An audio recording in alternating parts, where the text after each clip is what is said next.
ಕೇಳಿ ಶಿವಮೊಗ್ಗದ ಇರುವಕ್ಕಿ ಮತ್ತು ನವಿಲೆಯ ಕೆಳದಿ ಶಿವಪ್ಪನಾಯಕ ಕೃಷಿ ಮತ್ತು ತೋಟಗಾರಿಕೆ ವಿಜ್ಞಾನಗಳ ವಿಶ್ವವಿದ್ಯಾಲಯ ಇವರ ಪ್ರಾಯೋಜಿತ ಕಾರ್ಯಕ್ರಮ UAHS ನೇಗಿಲ ಮಿಡಿತ.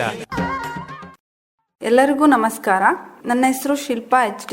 ನಾನು ವಲಯ ಕೃಷಿ ಮತ್ತು ತೋಟಗಾರಿಕಾ ಸಂಶೋಧನಾ ಕೇಂದ್ರದಲ್ಲಿ ಸಹಾಯಕ ಪ್ರಾಧ್ಯಾಪಕರಾಗಿ ಕೆಲಸ ಮಾಡುತ್ತಿದ್ದೇನೆ.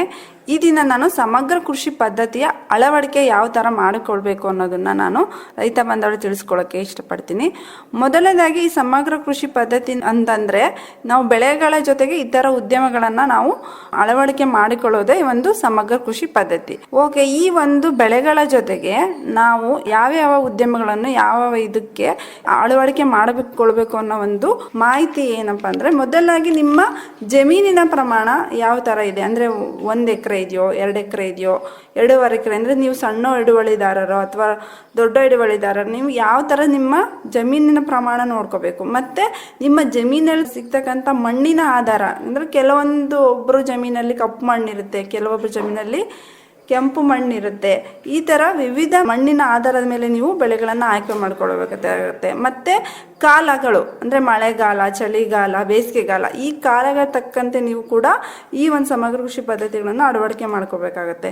ನಂತರ ನೀವು ಲಭ್ಯವಿರುವ ಸಂಪನ್ಮೂಲಗಳನ್ನು ನೋಡ್ಕೋಬೇಕು. ಅಂದರೆ ನಿಮ್ಮ ಜಮೀನಿನ ಸುತ್ತ ನೀರಾವರಿ ವ್ಯವಸ್ಥೆ ಯಾವ ಥರ ಇದೆ, ಮತ್ತು ನೀವು ಯಾವ ಬೇರೆ ಉದ್ಯಮಗಳನ್ನು ಆಯ್ಕೆ ಮಾಡಿಕೊಳ್ತೀರಾ ಅಂದರೆ, ಈಗ ಹೈನುಗಾರಿಕೆ ಆಯ್ಕೆ ಮಾಡಿಕೊಳ್ತೀರಾ ಅಂತಂದರೆ ನಿಮ್ಮ ಜಮೀನಿನಲ್ಲಿ ಮೇವಿನ ಬೆಳವಣಿಗೆ ಬೇಕಾಗಿರ್ತಕ್ಕಂತಹ ಜಮೀನು ಎಷ್ಟು ಸಿಗ್ಬೋದು ನಿಮಗೆ, ಮತ್ತು ನಿಮ್ಮ ಕುಟುಂಬದಲ್ಲಿ ದುಡಿಯುವವರ ಸಂಖ್ಯೆ ಎಷ್ಟಿದೆ. ಅಂದರೆ ನೀವು ಸಮಗ್ರ ಕೃಷಿ ಅಳವಡಿಕೆ ಮಾಡ್ಕೊಳ್ತೀರಾ, ಇತರ ಉದ್ಯಮಗಳನ್ನು ಅಳವಡಿಕೆ ಮಾಡ್ಕೊತೀರಾ ಅಂತಂದರೆ ನಿಮ್ಮ ಕುಟುಂಬದಲ್ಲಿ ದುಡಿಯುವವರ ಸಂಖ್ಯೆ ನಮಗೆ ತುಂಬ ಮುಖ್ಯವಾಗುತ್ತದೆ.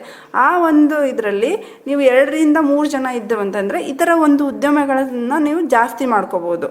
ನೆಕ್ಸ್ಟು ಬೆಳೆಗಳ ಆಯ್ಕೆ, ಲಾಭದಾಯಕ ಬೆಳೆಗಳನ್ನು ನೀವು ಇತರೆ ಕೃಷಿ ಕಸುಬುಗಳ ಜೊತೆಗೆ ನೀವು ಆಯ್ದುಕೊಳ್ಬೋದು. ಉದಾಹರಣೆಗೆ ಹೇಳ್ಬೇಕಂದ್ರೆ, ಈಗ ನಿಮ್ಮ ಜಮೀನು ಪಟ್ಟಣಕ್ಕೆ ಸಮೀಪವಾಗಿತ್ತು ಅಂತಂದರೆ ನೀವು ತರಕಾರಿ ಬೆಳೆಗಳನ್ನು ಯಥೇಚ್ಛವಾಗಿ ಬೆಳಿಬೋದು.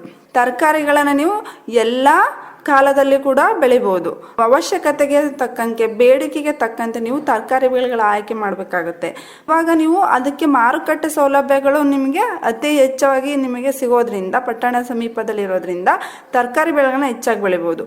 ಮತ್ತು ಇನ್ನೊಂದು ಅಂದರೆ ಹೈನುಗಾರಿಕೆ ಮಾಡ್ಬೋದು. ಈಗ ಹಾಲು ಮತ್ತು ಹಾಲಿನ ಉತ್ಪನ್ನಗಳಿಗೆ ಬೇಡಿಕೆ ವರ್ಷವಿಡೀ ಇರುತ್ತದೆ. ಹಾಲಿನ ಉತ್ಪನ್ನ ಮತ್ತು ಹಾಲಿಗಾಗಿ ನೀವು ಪಟ್ಟಣ ಸಮೀಪದಲ್ಲಿ ಇರೋ ನಿಮ್ಮ ಜಮೀನು ಇರೋದ್ರಿಂದ ಅದಕ್ಕೆ ಬೇಕಾಗಿರ್ತಕ್ಕಂಥ ಹೈನುಗಾರಿಕೆ ಉದ್ಯಮನ ನೀವು ಆಯ್ಕೆ ಮಾಡ್ಕೋಬಹುದು. ಇತ್ತೀಚೆಗೆ ಕೋಳಿ ಮೊಟ್ಟೆ, ಕೋಳಿ ಮಾಂಸ ಇದಕ್ಕೂ ಕೂಡ ಬೇಡಿಕೆ ಇದೆ.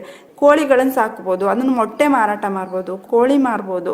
ಇದರಿಂದ ಕೂಡ ನಿಮಗೆ ಲಾಭ ಇದೆ. ಸಣ್ಣ ಜಮೀನಿಗೆ ಅನುಕೂಲ ಆಗಂತಹ ಒಂದು ಉದ್ಯಮಗಳು ಇದಾವೆ. ಯಾವುದು ಅಂದರೆ ಅಣಬೆ ಬೇಸಾಯ ಇರ್ಬೋದು. ಎರೆಹುಳು ತೊಟ್ಟಿ ಕೂಡ ನಿಮಗೆ ಜಾಸ್ತಿ ಏನು ಜಾಗ ಬೇಕಾಗಲ್ಲ. ಈ ಥರ ನಿಮ್ಮ ಕಡಿಮೆ ಜಮೀನಿತ್ತು ಅಂದರೆ ಈ ಥರ ಉದ್ಯಮಗಳನ್ನು ನೀವು ಆಯ್ಕೆ ಮಾಡಿಕೊಳ್ಳೋದು ಉತ್ತಮವಾಗುತ್ತೆ. ಮಲೆನಾಡು ಪ್ರದೇಶ ಆಗಿತ್ತು ಅವಾಗ ಏನು ಮಾಡಬೇಕು ಅಂತಂದರೆ ಅತಿ ಹೆಚ್ಚು ನೀವು ತೋಟಗಾರಿಕಾ ಬೆಳೆಗಳನ್ನು ಆಯ್ಕೆ ಮಾಡ್ಕೊಳ್ಬೋದು. ಯಾವ್ದ್ಯಾವುದು ಅಡಿಕೆ ಇರ್ಬೋದು, ತೆಂಗಿರ್ಬೋದು. ಅಡಿಕೆ ಮತ್ತು ತೆಂಗಿನ ಮಧ್ಯೆ ಇತರ ಅಂತರ ಬೆಳೆಗಳನ್ನು ನೀವು ಇದು ಮಾಡ್ಬೋದು. ಈಗ ಕೊಕೋವಾ ಇರ್ಬೋದು, ಮತ್ತು ಈ ಮೆಣಸಿನ ಬಳ್ಳಿ, ಅದನ್ನು ನೀವು ಅಂತರ ಬೆಳೆಗಳಾಗಿ ಇದು ಮಾಡ್ಬೋದು. ಇನ್ನು ಮಲೆನಾಡು ಪ್ರದೇಶದಲ್ಲಿ ನೀರು ಜಾಸ್ತಿ ಸಿಗೋದ್ರಿಂದ ನೀವು ತೊಟ್ಟಿ ಮಾಡಬೇಡು, ಅದರಲ್ಲಿ ಮೀನು ಸಾಕಾಣಿಕೆ ಉದ್ಯಮವನ್ನು ಕೂಡ ನೀವು ಆಯ್ಕೆ ಮಾಡ್ಕೊಳ್ಬೋದು. ಮತ್ತು ಇನ್ನು ಒಣ ಪ್ರದೇಶ ಇತ್ತು, ಇದರಲ್ಲಿ ನೀವೇನು ಮಾಡಬೇಕು ಅಂದರೆ ಮುಖ್ಯವಾಗಿ ಕೃಷಿ ಹೊಂಡಕ್ಕೆ ನೀವು ಅತಿ ಹೆಚ್ಚು ಪ್ರಾಮುಖ್ಯತೆ ಕೊಡಬೇಕಾಗತ್ತೆ. ತರಕಾರಿ ಬೆಳೆಗಳನ್ನು ಬೆಳಿಬೋದು. ತರಕಾರಿ ಬೆಳೆಗಳಿಗೆ ಕೃಷಿ ಹೊಂಡದಲ್ಲಿರೋ ನೀರೇ ನಿಮಗೆ ಸಾಕಾಗುತ್ತೆ.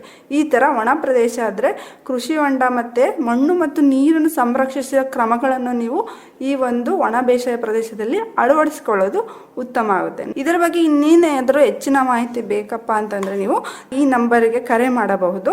944 871 9289. ಧನ್ಯವಾದಗಳು. ಇದುವರೆಗೆ ಶಿವಮೊಗ್ಗದ ಇರುವಕ್ಕಿ ಮತ್ತು ನವಿಲೆಯ ಕೆಳದಿ ಶಿವಪ್ಪನಾಯಕ ಕೃಷಿ ಮತ್ತು ತೋಟಗಾರಿಕೆ ವಿಜ್ಞಾನಗಳ ವಿಶ್ವವಿದ್ಯಾಲಯದ ಪ್ರಾಜೆಕ್ಟ್ವದ ಅಡಿಯಲ್ಲಿ ಆಕಾಶವಾಣಿ ಭದ್ರಾವತಿ ಕೇಂದ್ರದಲ್ಲಿ ಸಿದ್ಧಪಡಿಸಲಾದ ಕೃಷಿ ಮತ್ತು ಕೃಷಿ ಅವಲಂಬಿತ ವಿಷಯಗಳ ಜ್ಞಾನ ತುಂಬುವುದಕ್ಕಾಗಿಯೇ ಇರುವ ವಿಶೇಷ ಕಾರ್ಯಕ್ರಮ UAHS ನೇಗಿಲ ಮಿಡಿತ ಆಕಾಶವಾಣಿ ಭದ್ರಾವತಿ, ಚಿತ್ರದುರ್ಗ, ಮಡಿಕೇರಿ ಮತ್ತು ಮಂಗಳೂರು ಕೇಂದ್ರದಿಂದ ಏಕಕಾಲಕ್ಕೆ ಪ್ರಸಾರವಾಯಿತು. ಪ್ರಸ್ತುತಿ ಡಾಕ್ಟರ್ SM ಸುಧಾಕರ್. ನಿರ್ವಹಣೆ SR ಭಟ್.